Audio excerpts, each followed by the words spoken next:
fine. Things might be tough, but, crap, I'm terrible at this. Try not to make the same mistakes I made.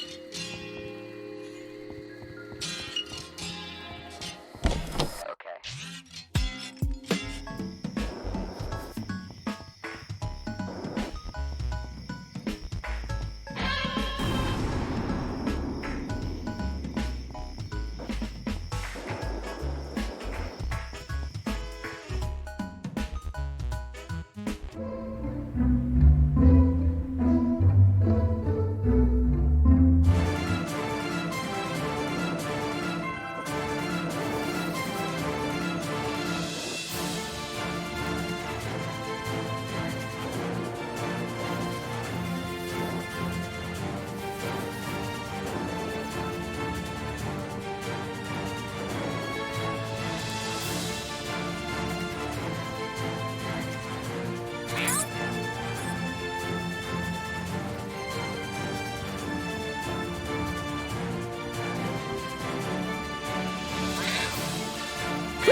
For everyone, time is measured differently. For myself, it was in days since Sammy had been missing. For Michael, it was days until school began and he lost his freedom. For Vela, time was measured in music. A careless and overwhelming existence where the oral world carried more weight than the physical world. For Claudio and Rory, it was days since their siblings vanished from their lives. For Chandra, I think it was days until she could escape counting days since her little brother's disappearance. But for all of us, time moved at the same rate, calculating days until we found a way to feel important. Should I play it? Yeah, we've come this far.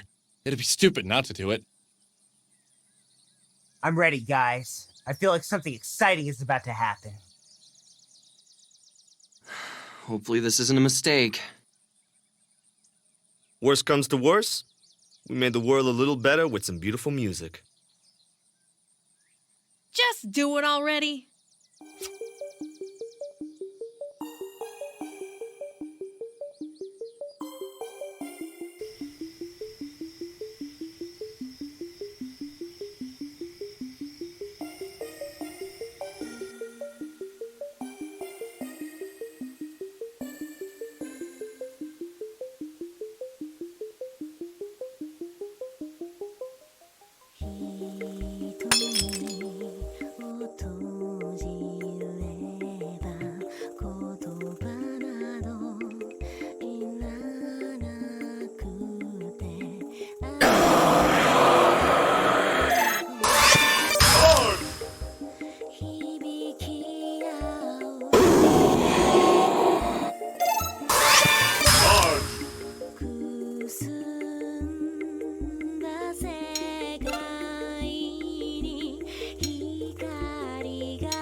Witness.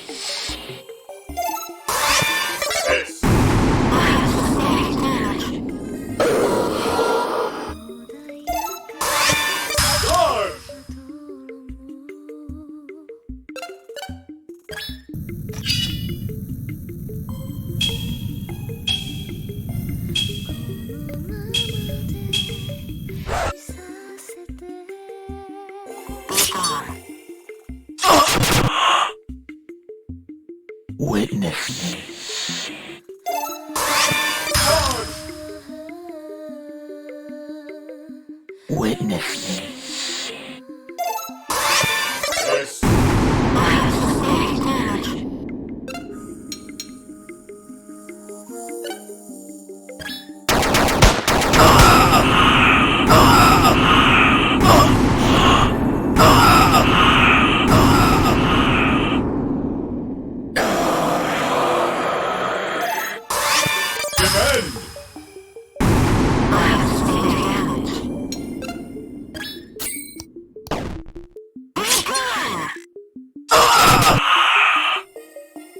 Witness me. Yes.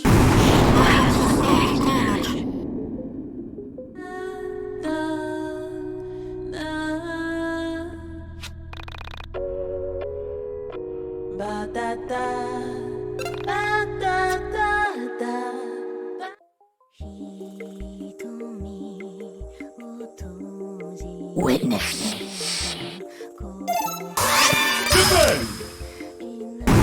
I have sustained damage.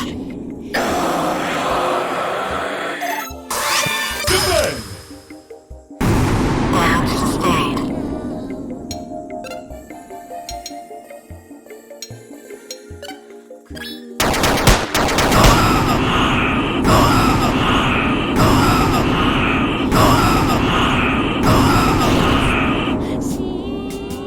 Witness me.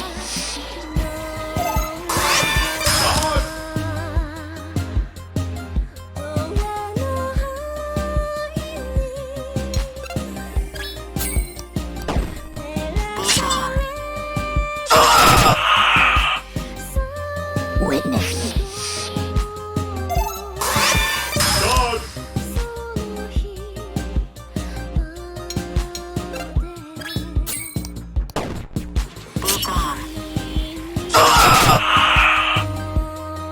Witness me.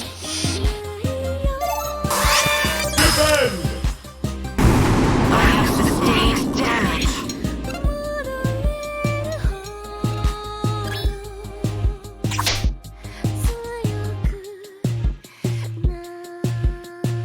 Witness me.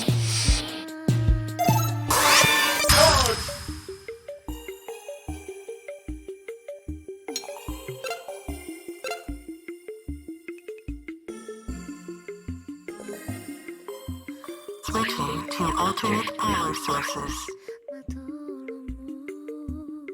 I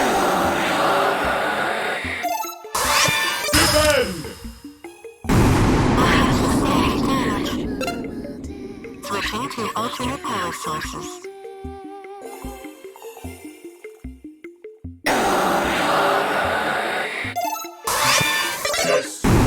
I have sustained damage.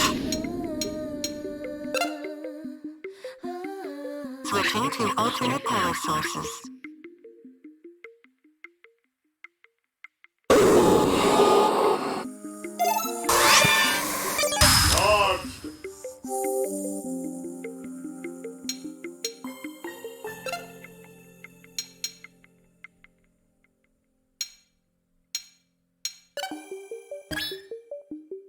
Gone.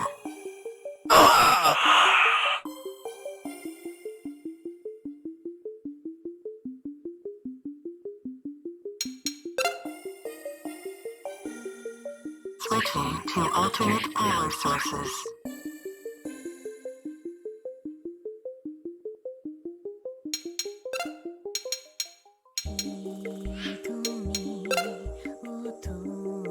Switching to alternate power sources.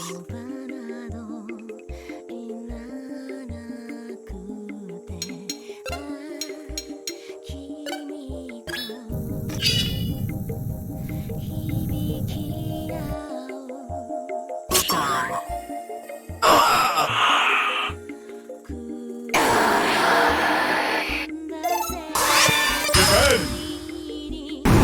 I have sustained damage.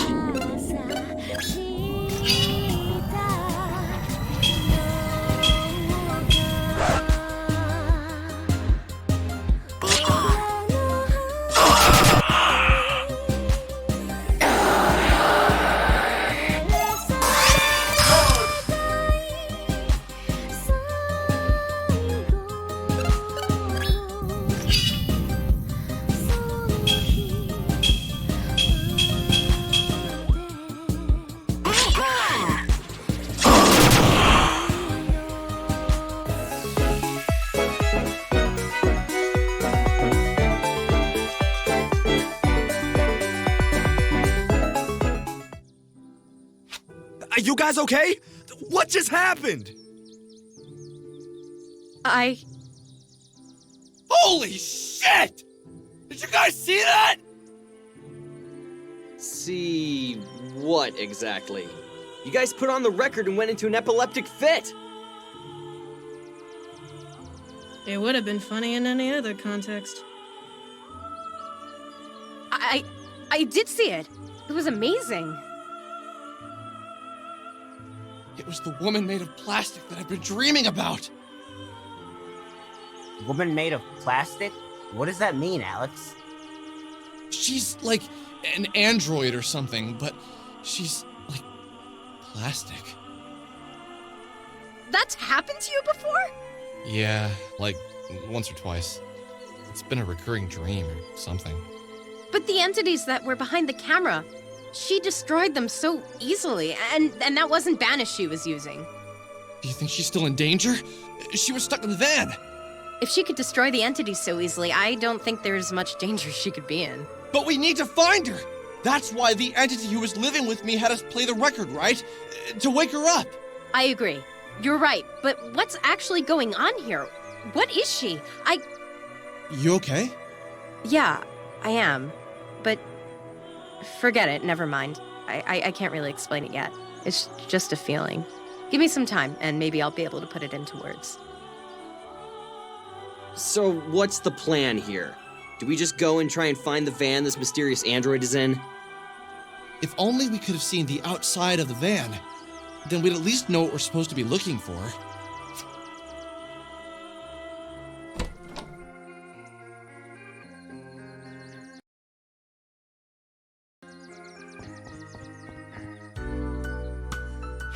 Hey, Alex, do you have a minute? What's up? I was wondering if we could go somewhere and talk for a bit. There's been something on my mind, and yeah.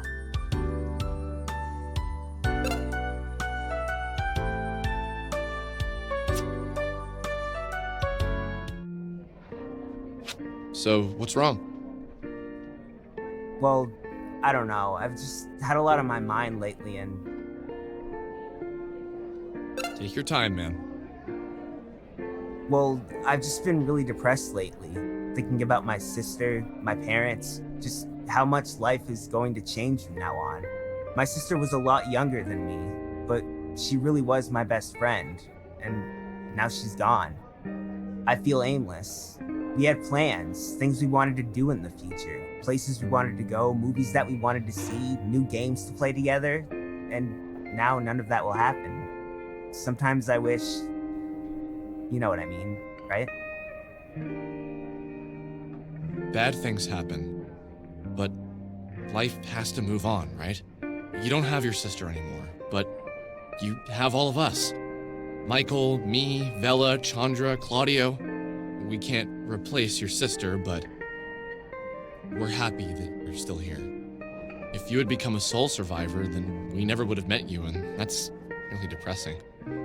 I'm not the best with these sort of things, but basically I'm saying I'm happy we met you. Yeah, thanks. Okay. This is awkward. Let's go find the android or something.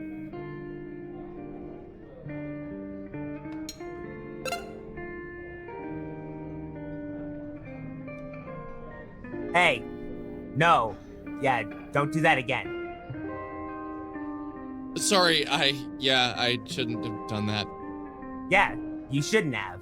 Look, it's not like you're not cool, I'm just not into you that way. Yeah, I get it. Sorry.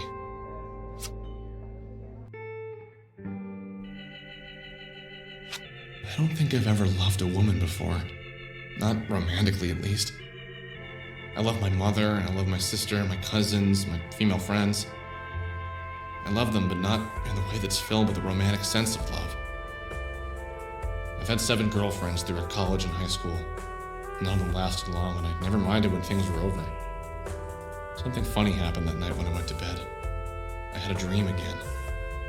Yes, it was about the android. She wasn't trapped inside a moving van. She was free and human. In my dream, I knew her very well. We'd been together for a long time. We weren't old. We didn't get old. I knew inside my heart how well she treated me. I knew, for the first time, she was the only woman I'd ever treated well. Inside my dream world, she entered my dreams. She entered my thoughts. She filled up every part of my mind, even the parts I wanted to hide away. She was like the old Bruce Lee quote, "Be like water." She was my water, rushing into all the cracks. Nothing could be hidden from her, but I didn't mind. She didn't judge. She didn't have a place to judge. She, unlike all other humans, was aware of human flaws. She didn't pretend we didn't think about hatred, violence, jealousy, sex. It was a person. She got that. Now, if only she was too. She is, and always will be, a woman made of plastic. I know how funny this sounds. Trust me, I do. How can a woman made of plastic be loved so much by a real flesh and blood human? I woke up the next morning in a cold sweat. What was I feeling? It was like a warm light surrounded me. Someone had flipped a switch in my brain, and I now understood something I wasn't capable of understanding before. I felt a weird joy inside me, like I had a secret no one else was allowed to know, a secret that was meant only for my ears. And it was the android who told me. But I couldn't. I tried to recall the dream, but it was already slipping away to the periphery of my mind. I couldn't remember specific scenes, but I could remember the feeling the dream had given me, and I knew they wouldn't be leaving me. I thought about Michael, then Rory, then Claudio, then Chandra. I had no desire to see any of them. I thought about Vela, then Sammy, and I felt weird, like I had done something wrong, as if I had wronged them somehow in the dream. And just like that, suddenly I needed to see Vela. But why? Why did I suddenly have the urge to apologize? No, that wasn't it. Thank her? No, I don't know why. But I needed to find her and do it alone.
I love the fall, but sometimes I hate it.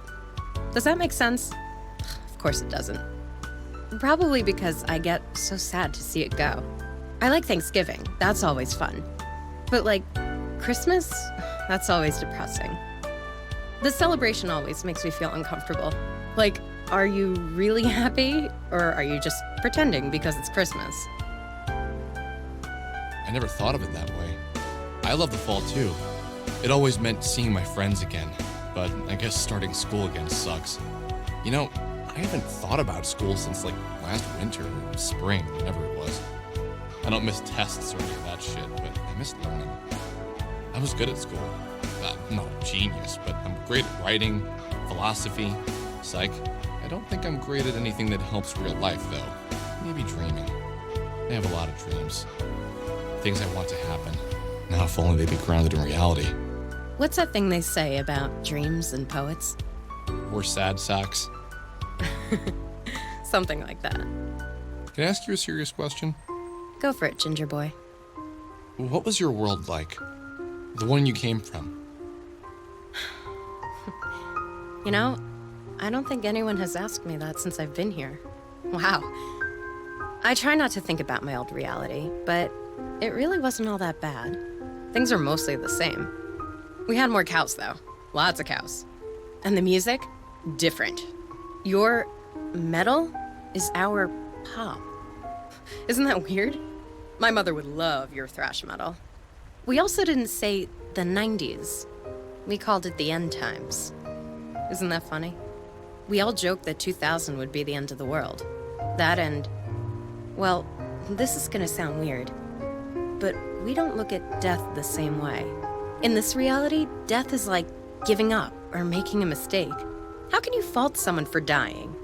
We all publicly acknowledge that when someone dies, you're sad for yourself, not for them. That, and What is it? we can call our dead. When my grandmother passed away, I was 12. I've spoken to her once a month for the past 12 years. There are phones, special phones. You put in money, dial the social security number of your loved one, and for 3 minutes, you can speak to them. You can talk to them about anything, with one exception. Under no circumstances are you allowed to ask about where they are and how they're feeling. If you do, they lose their phone privileges forever, and you have a 10-year hold on your account. What? Like, for real? Yes. And we never dream. I didn't know about dreams when I first came here. I had my first dream the night before I met you. Must be fate. We also don't have fate where I come from. I think we never put ourselves in that sort of box. You take away your own freedom by even pretending things like that might exist. What did you see when you traversed the soul space? What was it like? I don't have the talent with words to explain it. It's something you should see for yourself. What? Leave my body? I don't think I could ever. Maybe not, but... Okay, look at it this way. Before I traveled the soul space, I was a different person. Someone who got hurt by someone. Someone who believed they were loved unconditionally. When I was out there, I realized unconditional love exists, but only as something to strive for. It's just a concept. There's no way to actually put it into practice. We can say we love someone unconditionally, and we can act like we do. But it's not to judge people for what they did to you or someone else. To accept someone for being human.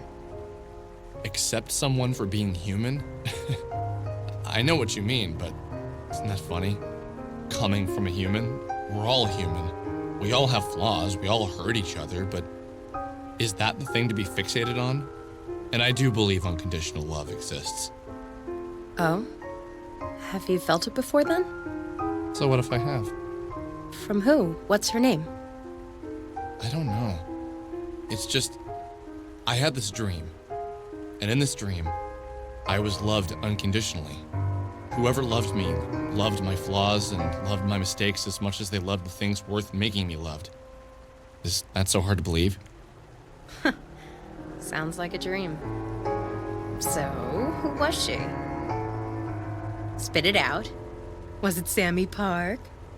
No, I don't think so. Maybe it was. Maybe it was you. Maybe it was the android in the van. Maybe it was all three of you as one being. Well, I think you're a lazy ass half the time, so I don't think I'm the one to love you unconditionally. But yes, keep chasing the missing girl who entered the soul space. I'm sure when you finally find her, she'd love you unconditionally. Hey, that's not fair. Also, Sammy is out there. She isn't in the soul space. I can feel her out there. Maybe you're feeling her out there in the soul space. Maybe. So, Vela, what the hell are we gonna do about finding the android? She's trapped in the van and... Calm down. You haven't checked Onism 1999 today, have you? Rory made a thread pointing out a mysterious van in all the most recent and believable posts. And here's a strange one for you. In one of the photos of Sammy Park, there's a van. He asked everyone who sees the van to reply to the thread and post a location so we can check it out. Wait, are you serious? How did I not see this? Holy crap. Okay, I need to go back and check. Wow, this is perfect. So that means she's around here then. Well, I mean, vans have wheels, so it could be far away, but yeah, Could be. We're gonna need a car. How else can we catch up to it? Do you have a car? No.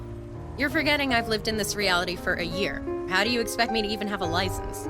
I don't even have a social security number, and I make minimum wage at an arcade. Damn. I wonder if Mom would let me borrow hers. Claudio has a van. You could ask him if he'd drive you around. He's a cool guy. He's a bit older than us, so it makes sense.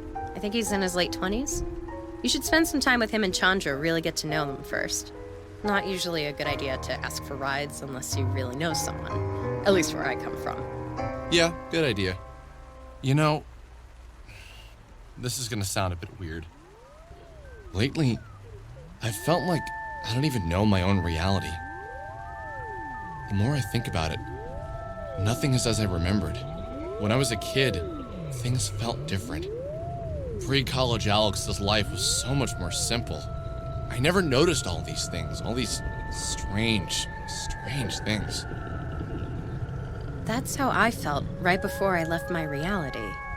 Maybe you're starting to get it, whatever it is.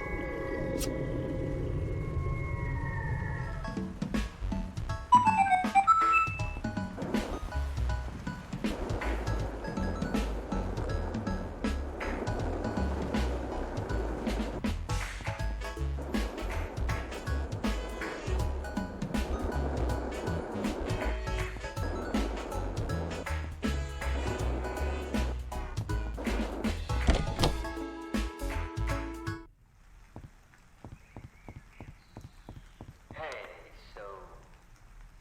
Look, I gotta go away for a while. I don't know when I'm coming back. Yeah, things will be fine. Things might be tough, but...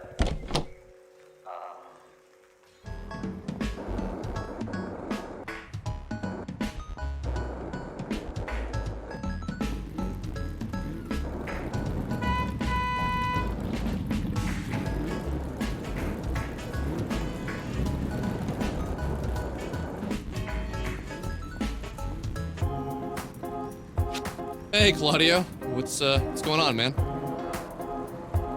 You know, just enjoying my day off. Beautiful sun, awesome scent of burgers in the area. It's a pretty nice town, man. Yeah, Franklin's all right. Days off at the record store must be great. I never work retail, but I imagine it blows. Oh, well, I don't really work at the record store. I own it. Didn't you know? You own it? What? Yeah, I own all the record stops. I opened the first one when I was 19, about 9 years ago. My grandfather passed away and left me a bit of money. I put the money down, got a business loan, and the rest is history. Every time you buy a record, I see some profits. Pretty sweet deal if I do say so myself. I had no idea. No wonder you have such a tubular ride, man. Living the dream, Alex. Living the dream. So what's up, man? What are you up to today? Well, I wanted to ask you if you drive when we go to look for the android. Rory put up a post on Honest in 1999 about it, and apparently sightings have been flooding in. Once we get a credible hit, you down to go? Yeah, sure. Sounds good. That was smart of Rory. Have you seen him around? No. I wonder if he went back home yesterday. No idea. Make sure you let me know when you're ready to go, okay?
Hey man, what's up? So, Rory put up a thread on Onism 1999 looking for the van that has the android. You down to go look for it once we get a credible hit? Yeah, just let me know when. Okay, I'm gonna go check out the post again. In about an hour and a half, let's meet up at Burger Joint. Claudio has his van there and he's ready to go once we pick a place to hit up. Okay, sounds good. I'll let the others know. Oh, do you have Rory's number? I tried messaging him on Onism, but haven't gotten a hit yet. Nah, never bothered to get it. We can swing by and pick him up on the way if we want. That's a good idea. He was pretty bummed yesterday when I last saw him.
Alex. What you up to? I've just been hanging out, thinking about the android. So that's your thing, right? You wander around all pensively, thinking about unobtainable women? Wow, I never thought of it that way. Holy cow. Easy there. I was only kidding. Do you have any leads on it? Not really. I was thinking we should all get together and talk through what we know so far. Bella pointed out that I don't know you and your brother so well, so I thought I'd change that. What would you like to know? I'll let you ask 2 questions. Have you ever heard of Syndrome de Paris or Paris Shokugan? It's a psychological disorder affecting Japanese people who vacation in Paris. People who have this hallucinate, get delusional, feel persecuted.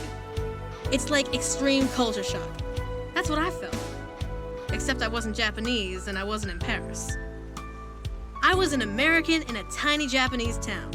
It took me a while to get over my fears, but when I did, I made a great friend in a girl named Bera. Bera taught me how to hula hoop, and for 3 weeks straight, we bonded over it. Sometimes, all it takes is one cool person to pull you out of your shell, you know? I've never heard of that before. That's crazy. Didn't I tell you I'm doing my master's in psychology? I want to work with kids, mainly foreign kids, and help them adjust. That's what I'm doing my thesis on.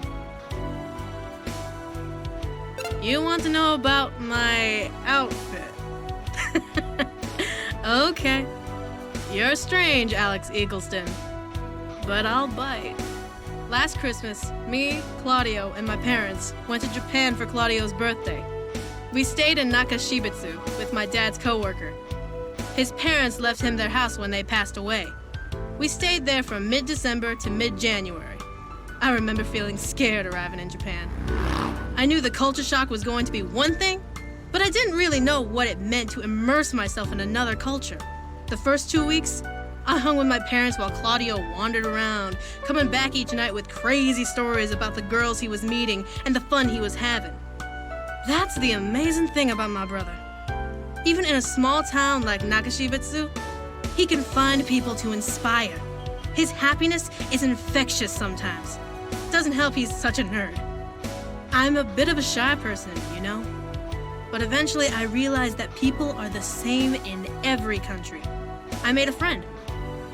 Her English was terrible, even worse than my Japanese. So we started hanging out. And long story short, she bought me this on the last day of our trip.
Oh, awesome.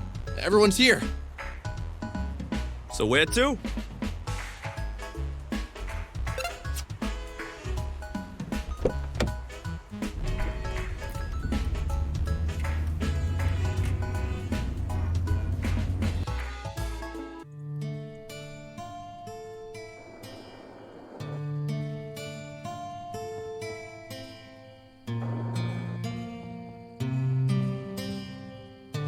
So where to?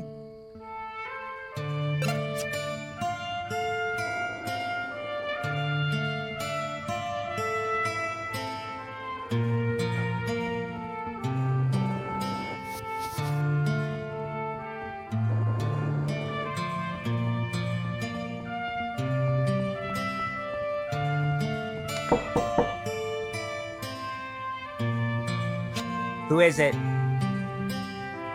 It's Alex and the gang. More like Chandra and the gang. You think you're that important, don't you? It's Chandra and the gang. We're gonna go check out some of the leads on that weird van. You wanna come with us? Yeah, I'm down. Just let me get dressed.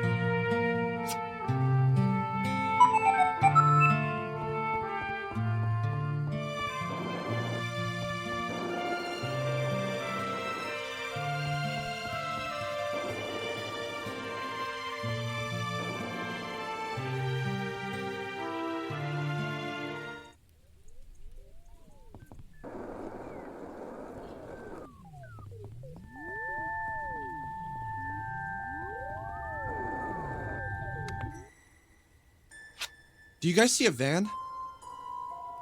I don't see anything. Yo, you want to hear a screwed up story? Yeah, what's up?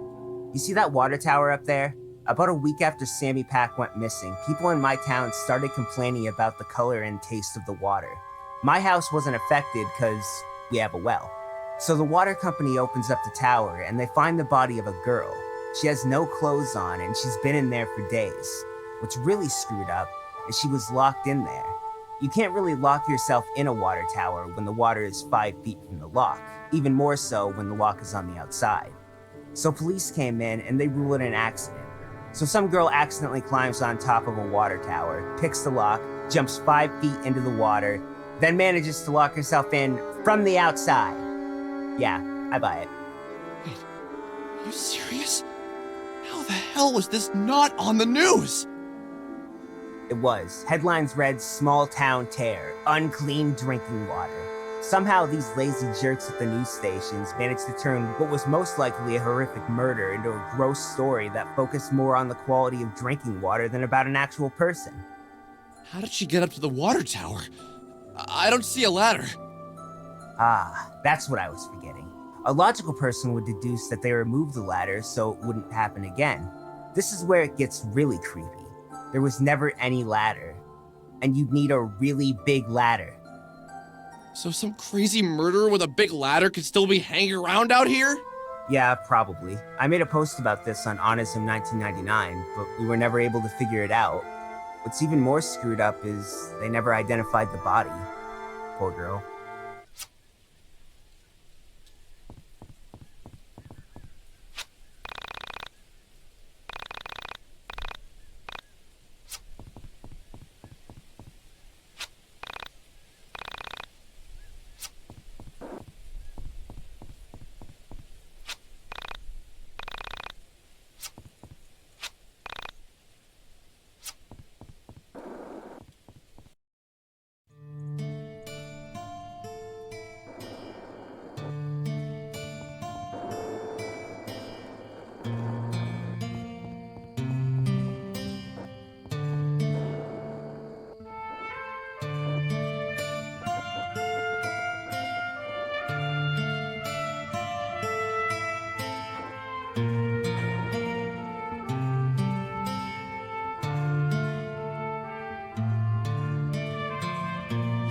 So where to?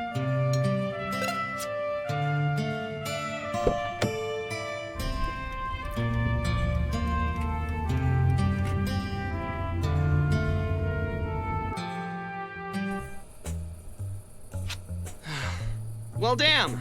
I'm guessing that van floating out there is supposed to be the one they spotted. That'd be my best guess. So, is it worth swimming out there and checking it out? Go right ahead!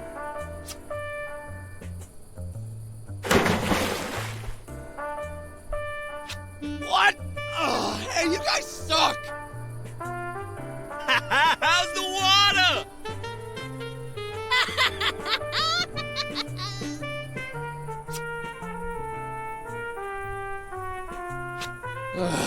Nothing here except some items. Oh well, it was worth a shot.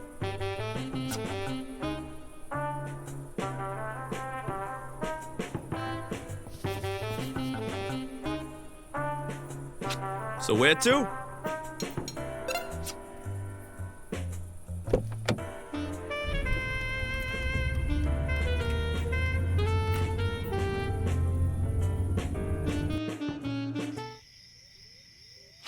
So, do we just walk up to it? I guess so. Maybe I'll just knock on the back and ask if there are any androids being held captive.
Chandra!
Claudio!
Vela!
Vela!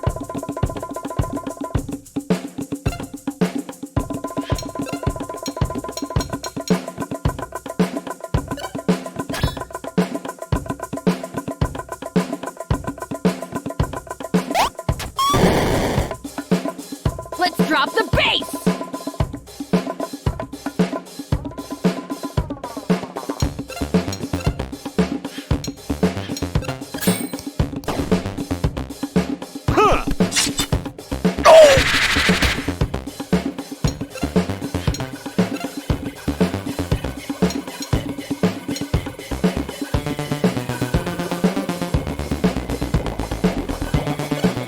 Smile for the camera, baby! Say cheese!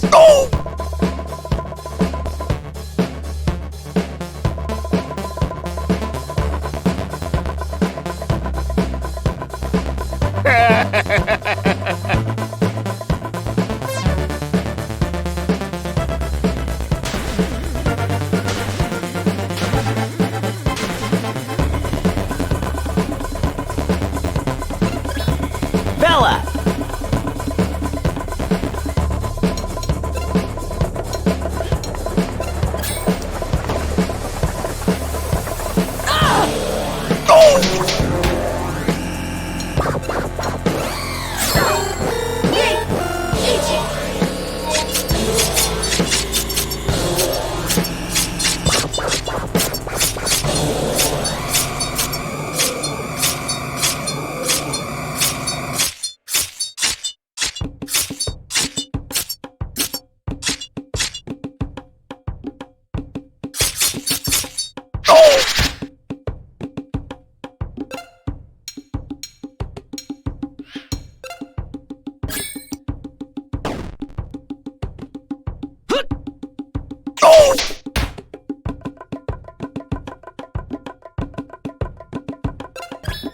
Michael!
Michael!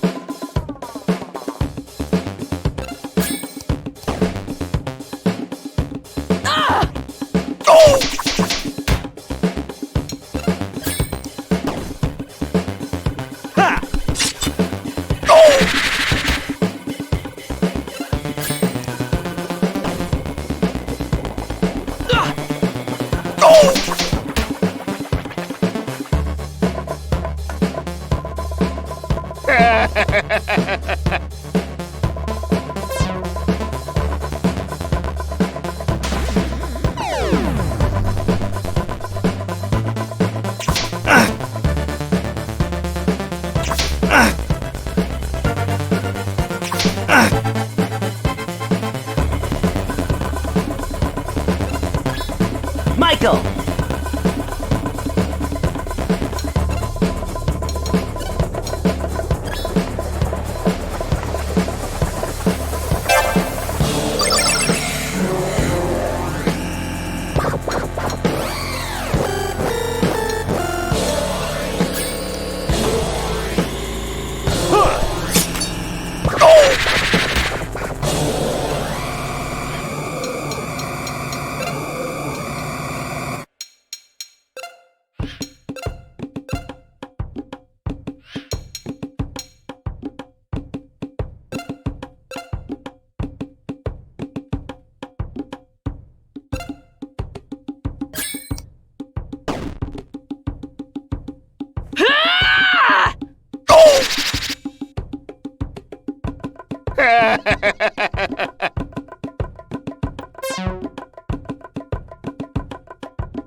Claudio!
Bella!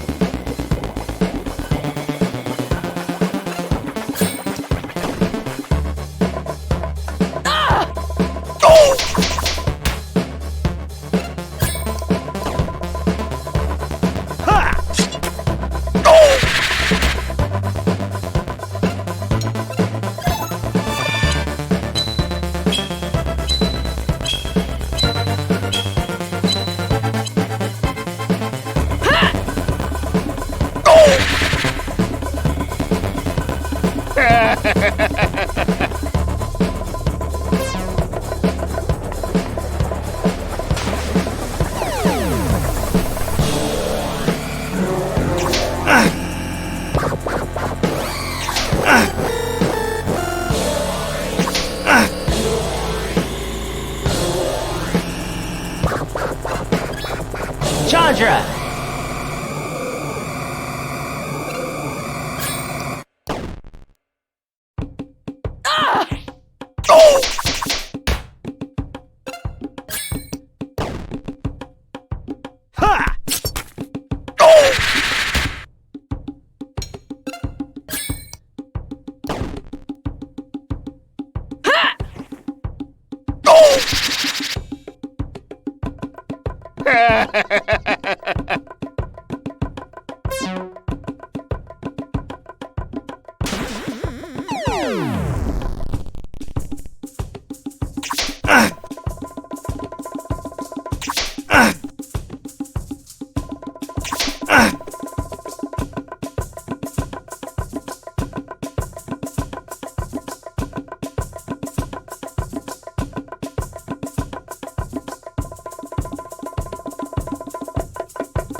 Claudio!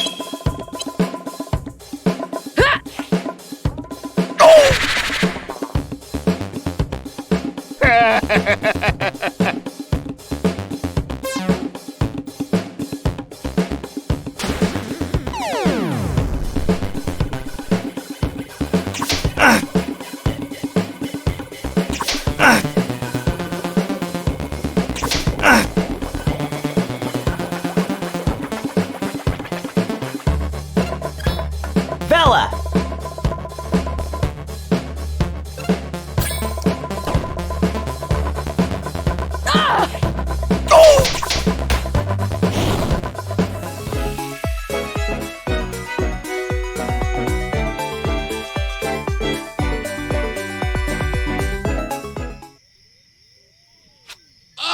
Oh! I did not want to see that. I did not want to see that. What the hell is wrong with people? It's the 90s. People really are losing all sense of moral fiber.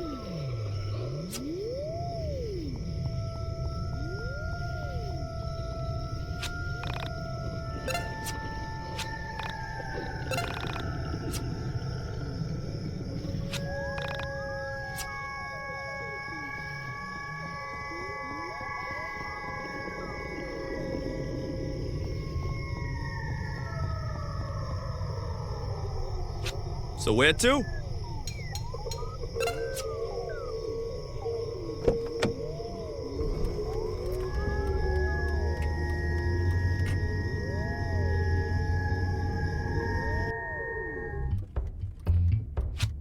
Oh, that's the gas station. I don't see any vans. Looks like this place is a bust. Well, I need gas, so I'm pulling it anyway.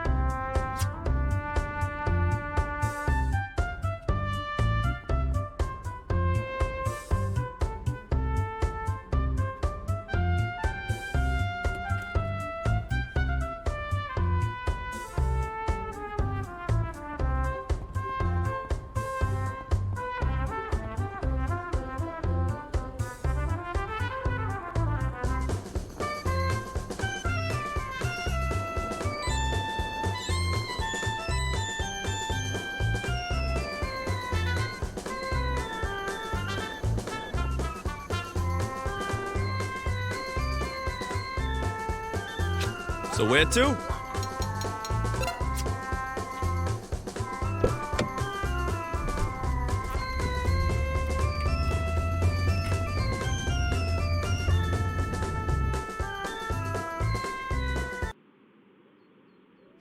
Holy crap! Isn't that it? I can't believe it. We actually found it. The first step is to calm down. Let's all get around the van, and then one of us will knock. Let's be ready to fight, since we don't know what's inside. I don't want to sound like a wuss, but why are we doing this again? Because we have to save the android! Okay, good enough.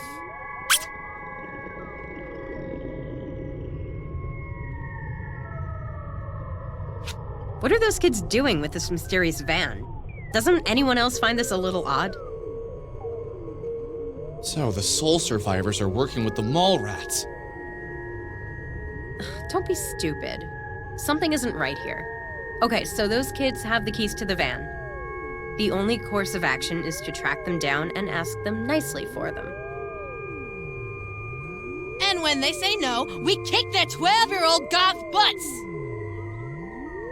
Okay, sounds like a plan. Wait, can anyone pick a lock here?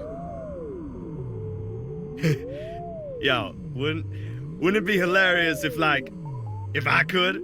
Like, out of this ragtag band of misfit friends, the black guy could pick the lock. And don't pretend you didn't think it. So to answer your racist-ass question, I cannot pick a lock. Well, at least not a car lock. I went through a Sherlock Holmes phase and learned to pick basic locks. You know, antique locks, Egyptian wooden pin locks, a warded lock, RFID locks if I had the right equipment. But definitely not a car lock. So, just to clarify, you can't pick the lock. Psh, no. Well, probably not. We're wasting time. Let's go after the brats.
Hey, wait up! Why are you guys running from us? The dark underneath. It commands us. What? Oh god, not this. Have you seen this before? Yeah, it's called These Little Brats Have Been Watching Too Much Goosebumps and Reading Too Much H.P. Lovecraft. Look, we don't have time for these stupid games. The darkness hasn't commanded you to do anything. Give us the keys to the van, and we can all walk away unscathed. You can go home, wash off your eyeliner, apologize to your parents, and go back to being normal kids. Wow, fella. Sounds like you're speaking from experience. I'll ignore that one for now, Michael. Okay, looks like we're gonna have to beat up some twerps.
Chandra!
Chandra!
Bella!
Michael!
Claudio!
Bella!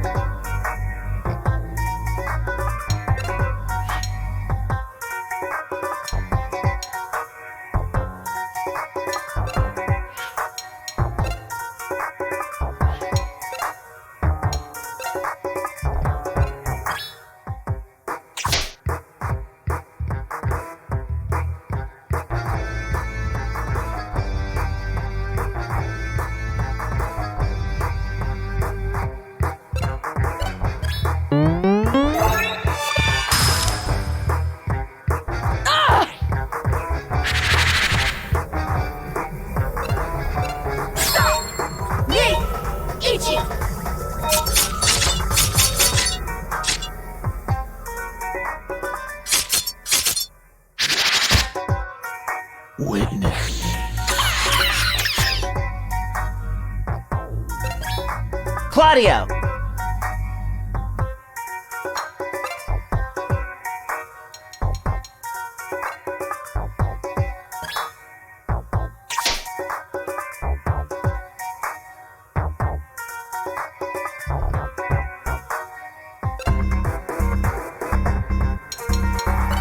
See ya!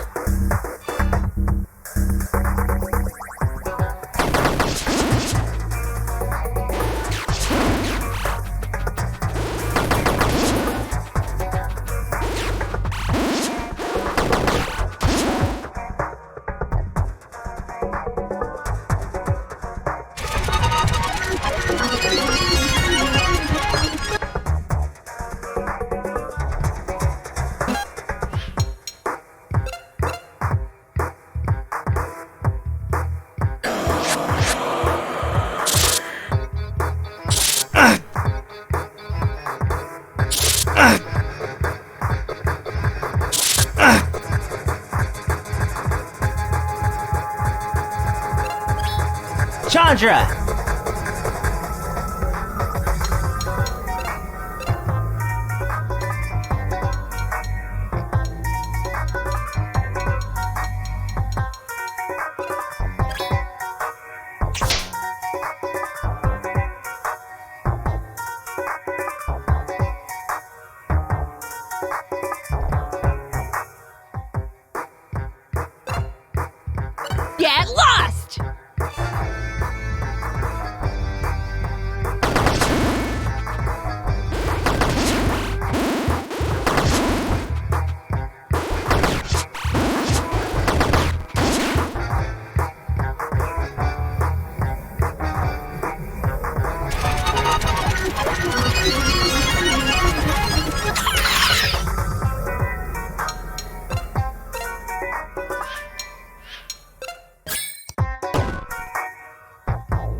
Chandra!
Bella!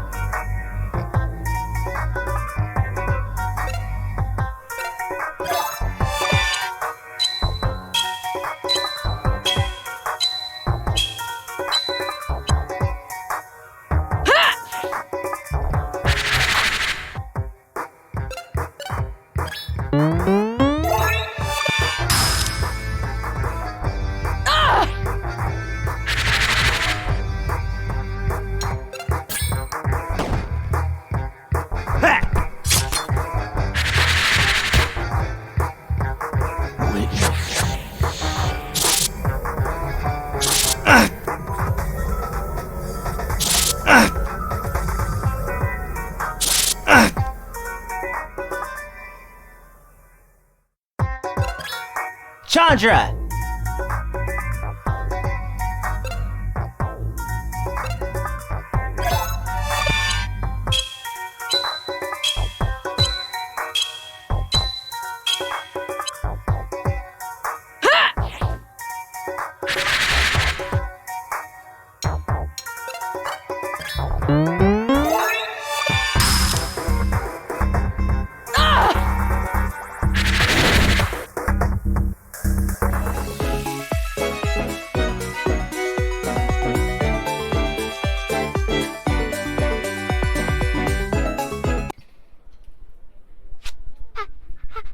How did you defeat the Great Spirit Being?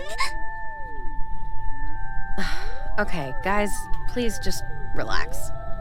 Let me know how this all happened. When did you first meet the Soul Survivor? A few days ago, the Great Spirit Being dropped his keys. I picked them up, and ever since, I've been doing his bidding! Doing his bidding? The Soul Survivors aren't some Saturday morning cartoon villains. They wouldn't ask you to help them with some evil plan. I'm gonna go ahead and assume you just picked up the keys and carried them around pretending to be its evil minions.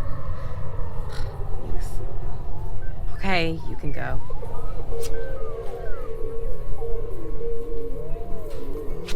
Why would the Soul Survivors be driving around an android? What the hell is going on here? Let's go to the van. Maybe once we open it up, we can find some clues.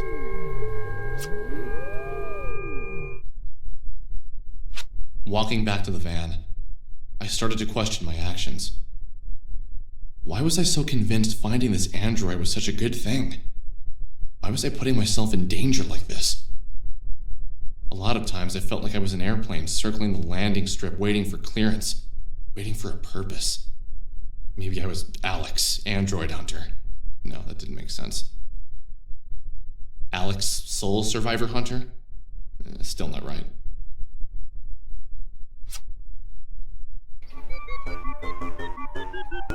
She was beautiful. Masterful creation. Smooth plastic skin, slick curves, and a perfectly sculpted face that reminded me of one of the anime girls on Claudio's shirt. What do you see? Anything interesting? She's incredible. Incredible.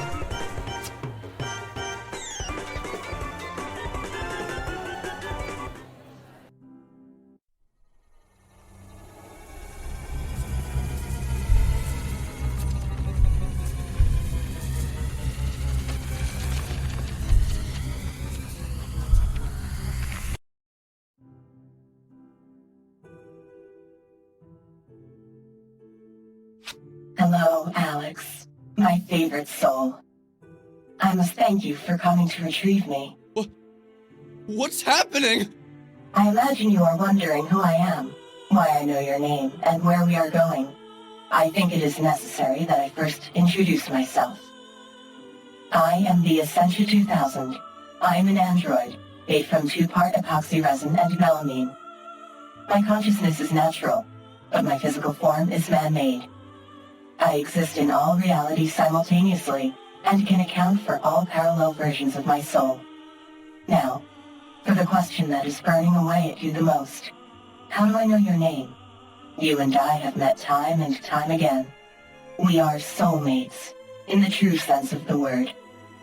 This is the part where you say, I've never met you before. And then silently add, Except in my dreams. This can and will be explained. Many months ago, you had the pleasure of making the acquaintance of a Miss Semi Park. Semi had begun the process of leaving her physical form behind. When you met her, she had already made up her mind to leave her body and enter into the place between places, the soul space. You disrupted her transition. Shortly after, you witnessed 2 soul survivors taking her away. Those 2 entities were that 2/3 of her soul that had transitioned. 2 injured parts that hadn't begun to heal. Now you are thinking, how can you possibly know all this? I was there. I am Semi, and Semi is me. When one soul leaves a reality, another can freely enter. The only requirement necessary is having some relation to the departing soul, whether it's being a parallel version of the departing, or having an emotional connection to the departing. When Semi left your reality, I entered. Before that, this physical form was destroyed, captured, and held prisoner by the 2 entities that you just defeated in combat. Ever since then, I had tried to return, but as my physical form still held trace amounts of my consciousness, I had to wait until Semi, this reality's version of me, died or escaped into the soul space. Upon her voyage into the void, I entered, and I followed you home. I lived with you for weeks as I gained my strength.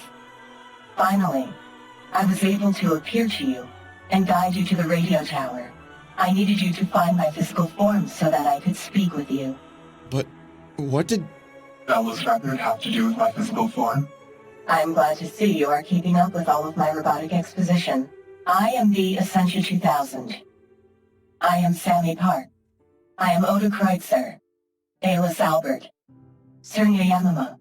I am Bella Wild, Beta Himura, and many more. But I do not mean to imply that I go by all of these names and that I happen to share the name of 2 women in your life. I am explicitly saying that I am them and they are me. You're gonna have to explain how this is all possible.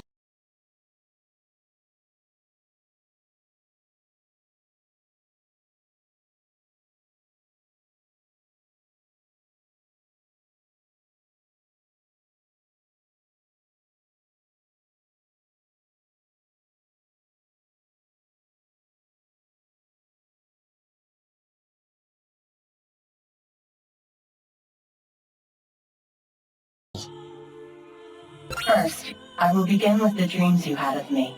As a spirit, we are not restrained by physical barriers. However, without a body, it is impossible to astral project.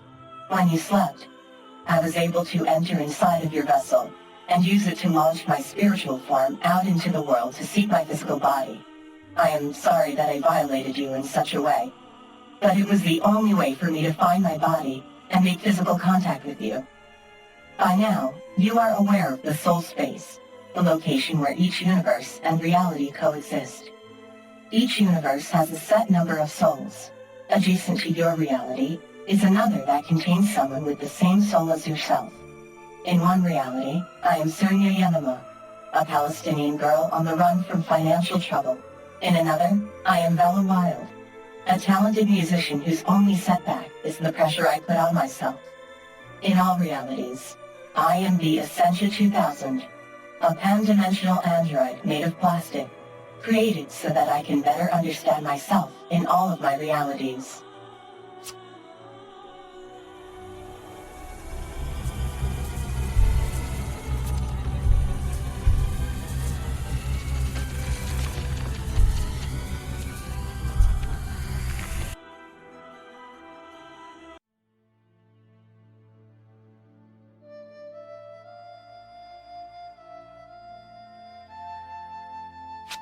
I am sorry I had to take you away from your friends like that. Please bear with me as I take you on a tour of my parallel lives. Where exactly are we going? We are going into a very dangerous place. My dungeon of the mind. Here I will share with you my other selves. I am doing this in hopes that you will one day understand the nature of reality. Why do you feel that I need to understand the nature of reality? That, Alex, is something I have to show, not tell.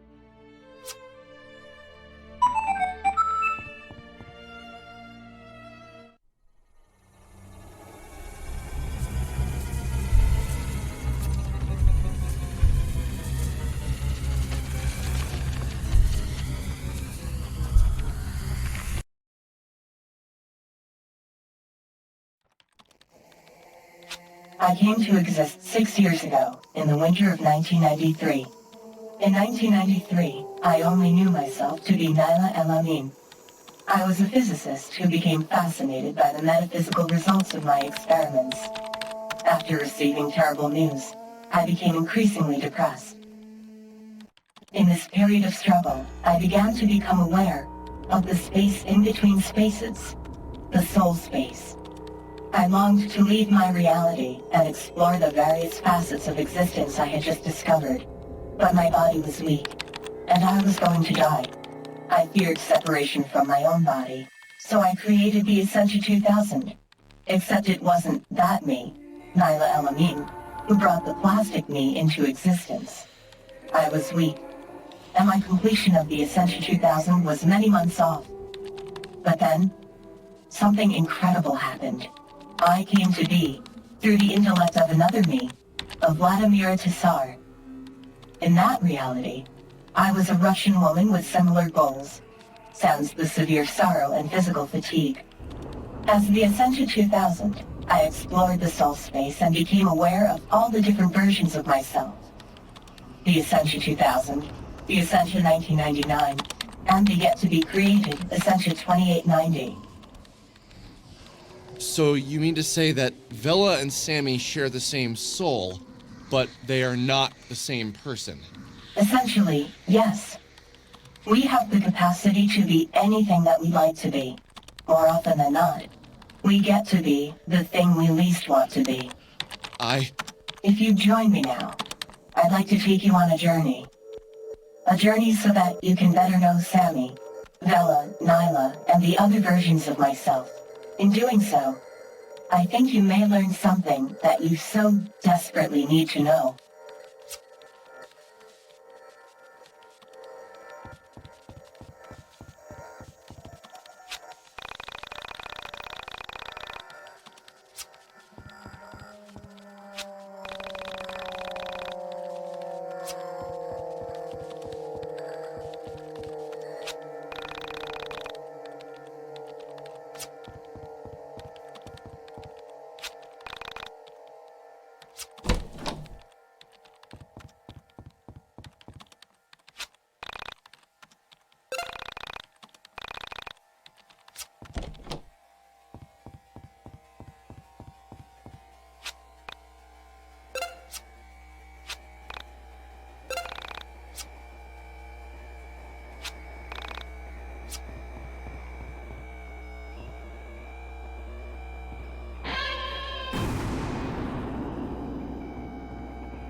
What?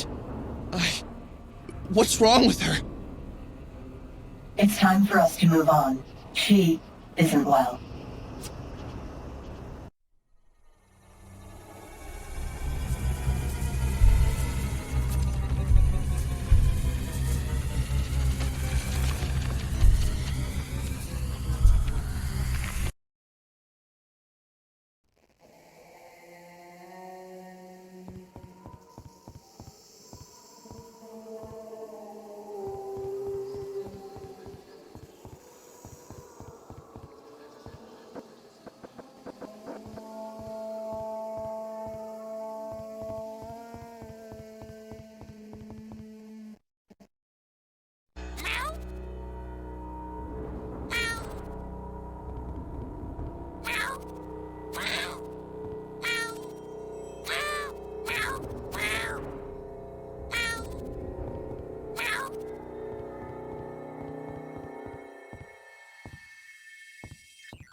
a barrier!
Switching to alternate power sources.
No one cares about your sister right now. We almost just died ourselves.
Eliminate.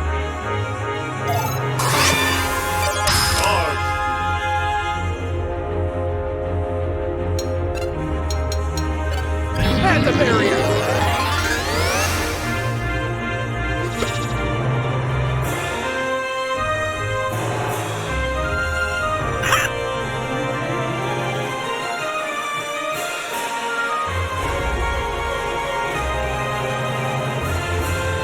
Attack. Attack.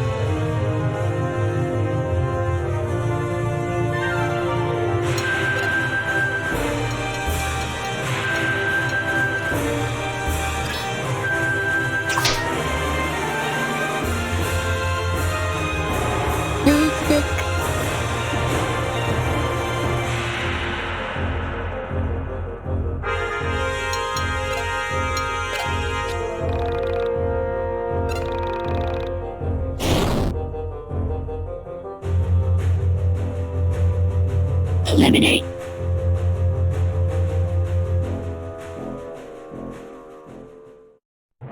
Eliminate.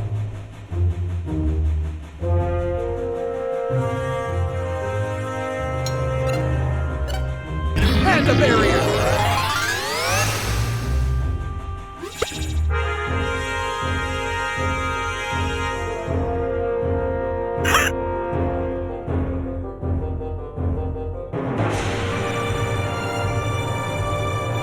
Eliminate.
Eliminate.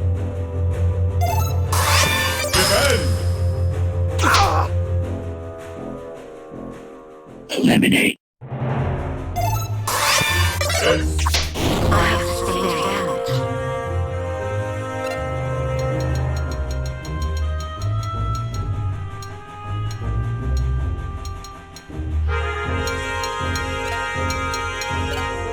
Hands up, there!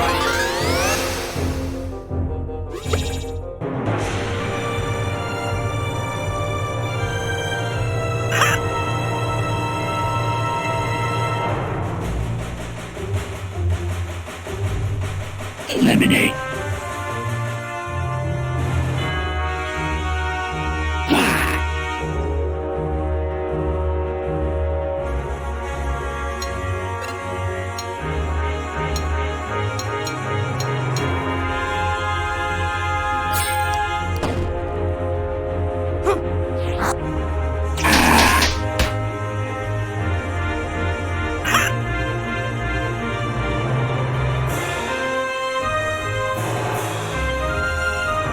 Destroy.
As Oda Kreutzer, I left my body at the age of 13.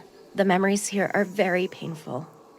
So please, bear with me as I can only tell parts of the story. I lived as a young girl with my parents in Pontresina, Switzerland. I had 4 brothers.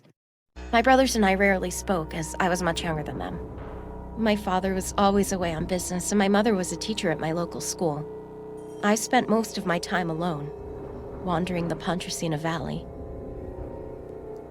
I dreamed about writing and other worlds.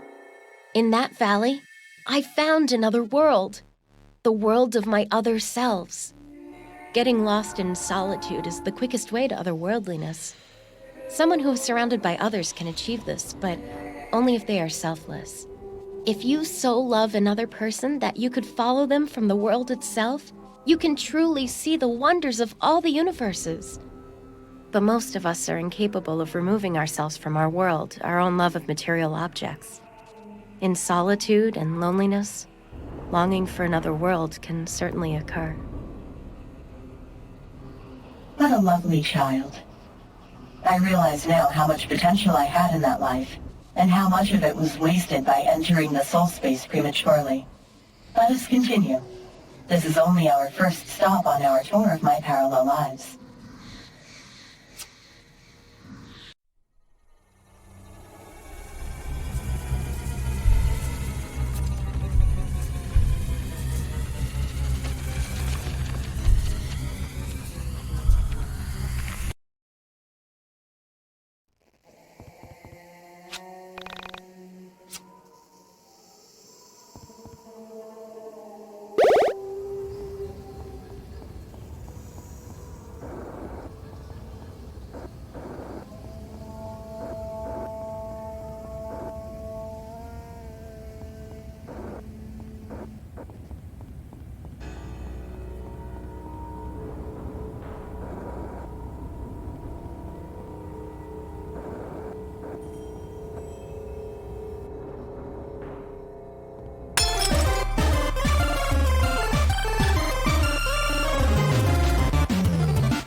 No one cares about your...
I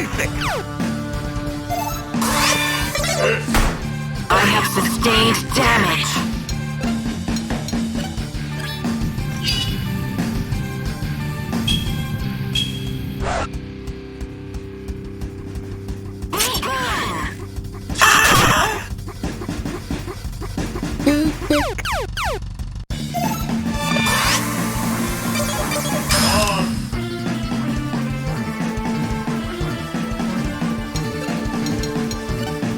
Pandemonium!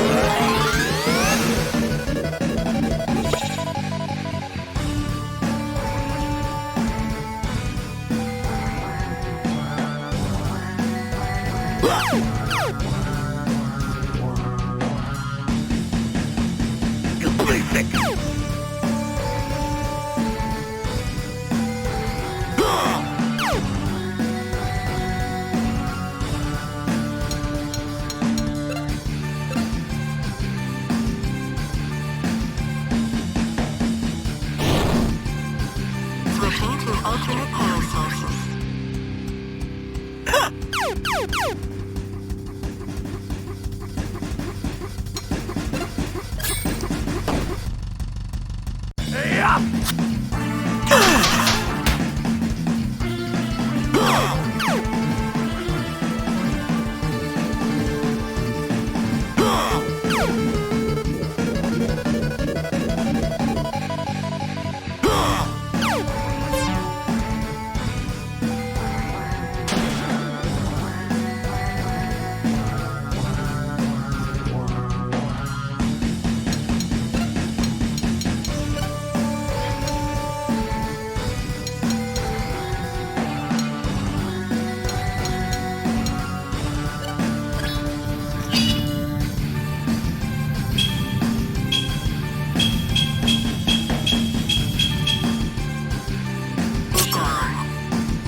I have sustained damage.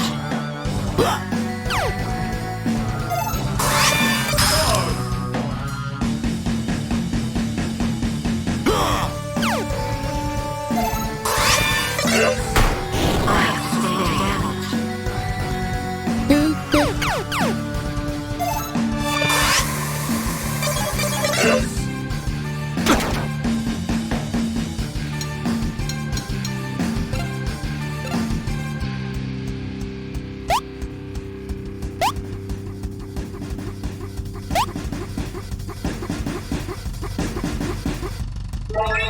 damage.